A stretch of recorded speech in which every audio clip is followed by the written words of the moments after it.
Saat kita jatuh, kita jadi tahu mana yang teman dan mana yang sahabat. Saat kita gagal, kita jadi tahu mana yang betul-betul peduli dan mana yang hanya singgah dalam senang. Saat kita tidak punya apa-apa, kita jadi bijak mengenal mana yang tulus dan mana yang bulus. Saat kamu sukses, kaya, dan lagi di atas dalam proses kehidupan, semua orang akan memuji, semua orang akan menyanjung, bahkan semua orang akan mengaku kalau dia ikut berperan dalam suksesmu.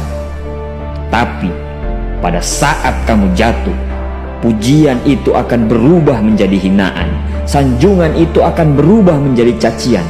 Semua orang tidak akan pernah menganggapmu ada. Percayalah, saat gagal, semuanya menjadi gelap.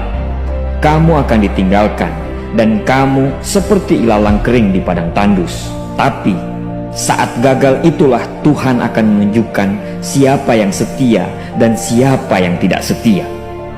Kawan, saat-saat gagal itulah pilihan kita cuma ada dua: meratapi kegagalan dan membiarkan semuanya menjadi kalah, atau kamu bangkit dan menjadikan kegagalan itu sebagai acuan untuk bangkit dan terus bangkit.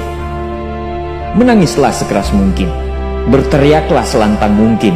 Tidak apa-apa. Tidak ada manusia hebat di dunia ini yang tidak pernah menangis dan berteriak karena gagal. Menangis dan berteriak saat gagal bukan karena kita lemah. Kita hanya manusia biasa. Kita bukan malaikat. Tumpahkan semua kesedihanmu dalam setiap doa-doamu.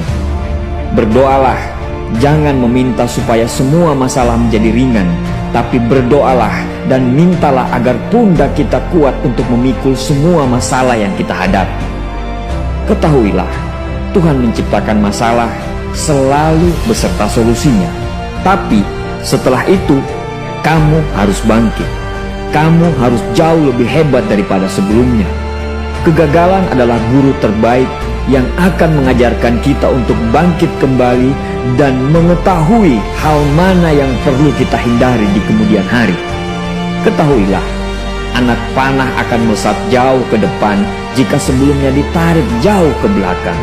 Sama, kesuksesan yang luar biasa pasti diraih setelah mengalami kegagalan yang teramat dalam. Kegagalan hanya akan dirasakan oleh orang-orang yang mau berjuang. Kegagalan tidak akan terjadi kepada orang-orang pemalas yang mengabdikan hidupnya hanya untuk menjadi benalu kehidupan. Bangkitlah, tapi ingat, saat kamu berjuang lagi, berjuanglah bersama orang-orang yang mau sama-sama berjuang, bukan dengan orang-orang yang hanya mau diperjuangkan. Saatnya merubah hinaan menjadi pujian. Saatnya merubah cacian menjadi tepuk tangan. Saatnya mengembalikan apa yang sudah hilang. Kita pasti bisa. Pada saat sukses itu datang, datangi semua orang-orang yang menghinamu pada saat gagal. Datangi semua orang yang meninggalkanmu pada saat terpuruk. Katakan pada mereka, "Terima kasih kawan, karena dulu sudah menghinaku." Setelah itu, pergilah dan doakan mereka, karena sesungguhnya nikmat terbesar dalam hidup adalah ketika kita ikhlas mendoakan orang yang membenci dan menghina kita.